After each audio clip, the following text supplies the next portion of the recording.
नमस्कार। आज के इस वीडियो में हम किसी अवतल दर्पण द्वारा दर्पण की फोकस दूरी और वक्रता त्रिज्या में संबंध का डेरिवेशन करेंगे, जिसमें हमने एक अवतल दर्पण ले लिया जिसका नाम है M1 M2। तो M1 M2 मान लेते हैं कि कोई अवतल दर्पण है जिसके मुख्य अक्ष CP के समांतर कोई प्रकाश की किरण AB आपतित होती है तथा दर्पण से परावर्तित होने के बाद उसके मुख्य फोकस से होकर जाती है।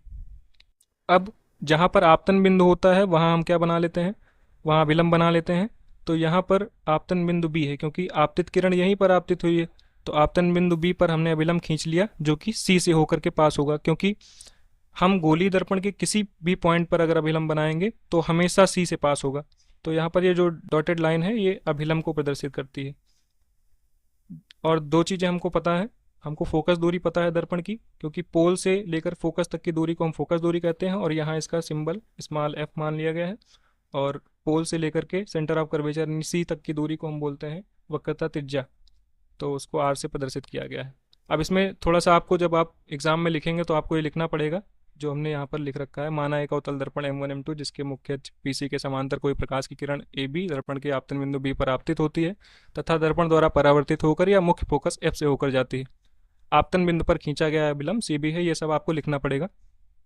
अब इसका डेरिवेशन कैसे करेंगे, तो बहुत सिंपल सा डेरिवेशन है, ध्यान से देखिएगा आप। सबसे पहले हम क्या करेंगे, सबसे पहले हम परावर्तन का नियम लगा देंगे। अब चित्रानुसार हम देखेंगे परावर्तन के नियम से हम लिख देंगे यहाँ पर परावर्तन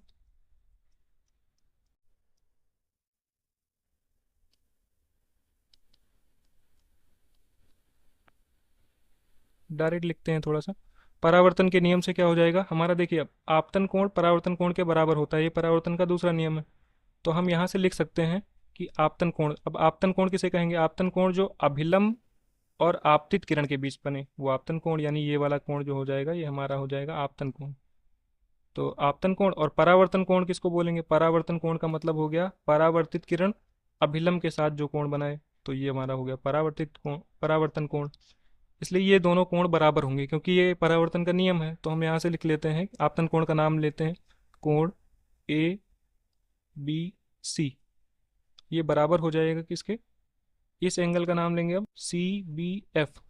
तो ये CBF के बराबर हो जाएगा, कोण CBF के बराबर होगा। क्यों बराबर होगा, क्योंकि आपतन कोण सदैव परावर्तन कोण के बराबर होते हैं। लिख लेंगे ब्रैकेट में आपतन कोण बराबर परावर्तन कोण।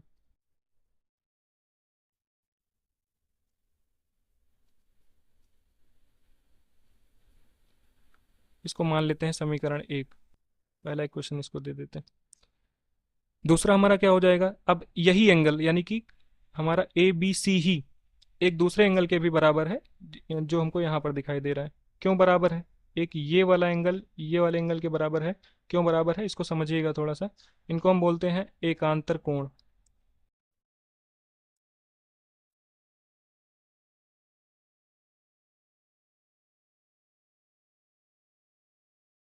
अब जब दो समांतर रेखा को एक तिर्यक रेखा काटती है तो ये वाला एंगल और ये वाला एंगल आपस में बराबर होता है, तो इन्हीं को हम बोलते हैं एकांतर कोण। तो ये दोनों कोण भी आपस में बराबर होंगे, इसलिए हम यहाँ से लिखेंगे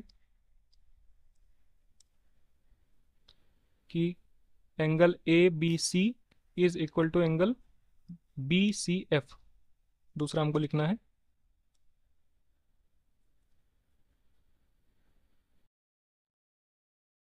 एंगल ABC, यही एंगल इक्वल हो जाएगा एंगल किसके, BCF के। ये क्यों बराबर है ये भी हमको लिखना पड़ेगा, क्योंकि ये क्या है, एकांतर कोण है, एकांतर कोण।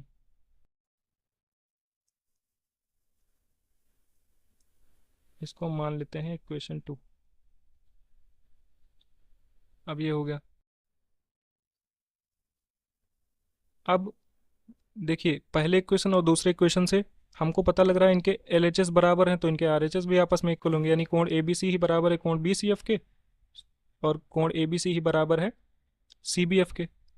तो इसका मतलब ये है कि ये वाले कोण भी आपस में बराबर होंगे, राइट हैंड साइड ये वाले जो एंगल लिखे हैं ये भी आपस में बराबर होंगे। तो हम लिख लेंगे समीकरण 1 और 2 से angle C B F is also equal to angle B C F. हम लिख देंगे यहाँ पर क्यों बराबर है, सब चीज़ लिखना पड़ेगा आपको समीकरण 1 व 2 से। ये हो गया आपका। अब देखिए हमको यहाँ से देखने को मिल रहा है C B F B C F के बराबर, C B F B C F के बराबर, यानी हमने ये प्रूव कर लिया कि ये एंगल जो है, ये एंगल और ये एंगल आपस में इक्वल हो गए। अब हमको यहाँ पे दिखाई दे रहा है कि एक ही ट्रायंगल के दो एंगल हैं, यानी एक ही ट्रायंगल जिसका नाम है सी बी एफ, उसके दो एंगल हैं, ये के वाला एक ये वाला, और दोनों आपस में इक्वल हैं। तो किसी भी त्रिभुज के अगर दो एंगल आपस में बराबर होते हैं तो उनकी सम्मुख भुजाएं यानी उनके सामने की भुजाएं जो हैं वो भी आपस में बराबर होती हैं। तो इस एंगल के सामने की भुजा ये हो जाएगी सी एफ, और इस वाले एंगल के सामने की भुजा हो जाएगी बी एफ। तो कहने का मतलब ये भुजाएं भी आपस में इक्वल होंगी, यानी सी एफ जो है वो किसके बराबर हो जाएगा, सी एफ को हम लिख सकते हैं किसके बराबर हो जाएगा, बी एफ के बराबर हो जाएगा। अब यहाँ पर आपको लिखना पड़ेगा कि एक ही त्रिभुज के यानी किसी त्रिभुज के समान कोणों की सम्मुख भुजाएं, समान कोणों की सम्मुख भुजाएं।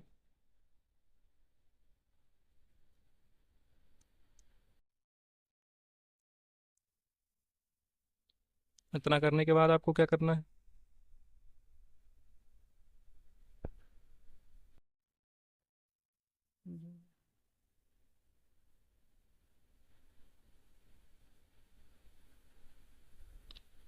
इसको हम दे देते हैं इक्वेशन 3।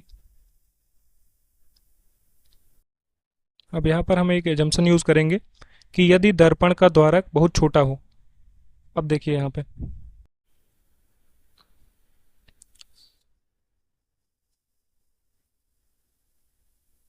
हम मानते हैं कि हमारा अभी दर्पण ये इस तरह से है, यहाँ पर हमारा बी पॉइंट है, यहाँ पर हमारा एफ पॉइंट है, और यहाँ पर हमारा पी पॉइंट है।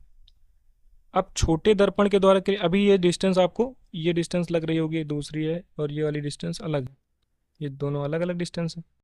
लेकिन जब हम छोटे द्वारक के लिए इसको यूज़ करेंगे तो क्या हो जाएगा, दर्पण का द्वारक जब छोटा होगा तो क्या हो जाएगा, ये पी पॉइंट हमारा यहाँ होगा, बी पॉइंट हमारा और करीब हो जाएगा, और एफ पॉइंट जो है वो यहाँ होगा। तो हम कह सकते हैं कि बी पॉइंट और पी पॉइंट चूँकि बहुत करीब हैं, इसलिए हम बी एफ को पी एफ के बराबर लिख सकते हैं कि ये डिस्टेंस, चूँकि ये वाली डिस्टेंस जो है ये बहुत कम है, ये डिस्टेंस कम होने की वजह से हम मानेंगे कि जो बी एफ है वो पी एफ के बराबर है।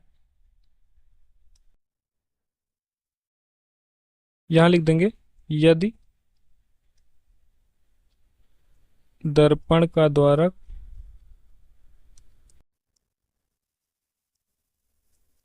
छोटा हो, छोटा होगा तो क्या हम लिख सकते हैं, हम लिख सकते हैं कि बी एफ जो है वो पी एफ के बराबर होगा, यानी बी एफ जो है वो बराबर होगा पी एफ के। इसको कोई और इक्वेशन दे देते हैं 4। अब हमें यहाँ पर दिख रहा है कि जो इक्वेशन 3 है यहाँ पर इसके हिसाब से ये लिखा हुआ है हमारा सी एफ जो है वो बी एफ के बराबर है, और यहाँ इक्वेशन 4 में लिखा है कि बी एफ ही जो है वो पी एफ के बराबर है। तो यहाँ पर एक चीज़ कॉमन है, यहाँ पर बी एफ और बी एफ ए कॉमन है, तो क्या हो जाएगा हमारा बी एफ ही सी एफ के बराबर है और बी एफ ही पी एफ के बराबर है। तो हम यहाँ क्या लिख सकते हैं कि जहाँ बी एफ लिखा है वहाँ पे हम सी एफ लिख सकते हैं, तो ये हो जाएगा सी एफ बराबर, सी एफ बराबर क्या हो जाएगा पी एफ। हम क्यों इसको लिख रहे हैं, क्योंकि ये क्वेश्चन 3 कह रहा है, तो हम लिख देंगे यहाँ समीकरण 3 से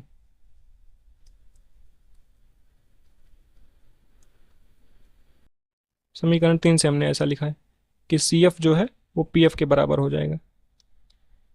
अब हमको थोड़ा सा चित्र में देखना है। अब यहाँ पर दिख रहा है हमको सी पी जो है, सी पी, इसको हम किस तरह लिख सकते हैं, सी पी या पी सी को हम किस तरह लिख सकते हैं, देखिए यहाँ पर पी सी को हम लिख सकते हैं, तोड़ के लिखेंगे तो इसको हो जाएगा C F plus P F, यानी कि ये वाली डिस्टेंस और ये वाली डिस्टेंस इनको हम ऐड कर देंगे तो पूरा पी सी आ जाएगा। तो पी सी बराबर हम लिख सकते हैं P F plus C F. अब यहाँ पर देखिए, हम सभी दूरियां जो है वो पोल से नापना शुरू करते हैं, यानी कि कोई भी दर्पण होगा उसके पोल से सभी दूरियों को उसके पोल से हमेशा नापा जाता है। तो जिसमें पी नहीं है उसको हम एलिमिनेट करने की कोशिश करेंगे, यानी कि सी एफ वाले टर्म को हम कुछ ऐसा लिखेंगे जिसमें पी आ जाए। तो यहाँ पर हम देख सकते हैं समीकरण 3 से हमने इसको लिखा है, सी एफ जो है वो पी एफ के बराबर है। इसको दूसरा कोई क्वेश्चन दे सकते हैं या फिर नहीं भी देंगे तो भी चल जाएगा। सी एफ को हम लिख सकते हैं पी एफ के बराबर, यानी पी सी बराबर ये पी एफ लिखा था प्लस ये जो सी एफ लिखा है, सी एफ को हम लिख सकते हैं पी एफ। तो पी सी बराबर आ गया, पी एफ और पी एफ को जोड़ेंगे तो 2 पी एफ हो जाएगा। और पी सी जो है, पी सी को हमको पता है, ये डिस्टेंस हमको पता है, पी और सी, पी सी क्या है हमारा वक्रता त्रिज्या है, यानी कि आर है, पी सी की डिस्टेंस आर है। आर बराबर हो जाएगा यहाँ पर 2 पी एफ लिखा है तो 2 तो लिखा ही रहेगा। पी एफ की वैल्यू क्या है, पी एफ यानी पोल से लेकर के फोकस पॉइंट तक की दूरी, यानी कि फोकस दूरी, तो ये हो जाएगा 2 एफ। तो यहाँ पर हमको एक रिलेशन मिला आर बराबर 2 एफ, या इसको हम इस तरह भी लिख सकते हैं एफ बराबर आर, उधर बटे में चला जाएगा 2, तो आर बटे 2 भी हो सकता है। तो ये रिलेशन होता है किसी भी दर्पण की फोकस दूरी और वक्रता त्रिज्या का रिलेशन है। Thank you.